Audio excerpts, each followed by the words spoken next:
व्यवसायच कसा काय त्या तळ्यामध्ये गेला ही एक गावकऱ्याला शंका आलेली आहे. पण आपण कुठल्याही प्रकारे शासनाने याची गंभीर दखल घेतली नाही.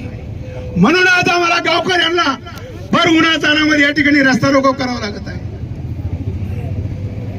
कुठल्या एखाद्या व्यक्तीच्या विरोधामध्ये ही प्रवृत्तीच्या विरोधात ही प्रवृत्तीच्या गावामध्ये घडली त्या प्रवृत्तीला करणारा शासन झालं पाहिजे ही आमची प्रामुख्याने मागणी आहे. आज तागायत आपल्याकडून गांभीर्याने घेतलं नाही त्यामुळे या ठिकाणी झालं. परत एक भाग आला तिथे एक टरबूज, तिथे मला वाटतं टरबूजचा काय मळा पण नाहीये. ते अचानक टरबूज आलं कसं काय, या मुलांना टरबूज खायचं होतं हे दाखवलं कसं काय.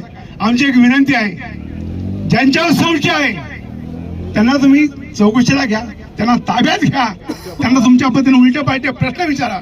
अहो संपूर्ण गावकरी बघा, संपूर्ण मोबाईल ताब्यात घ्या म्हणा पहिले.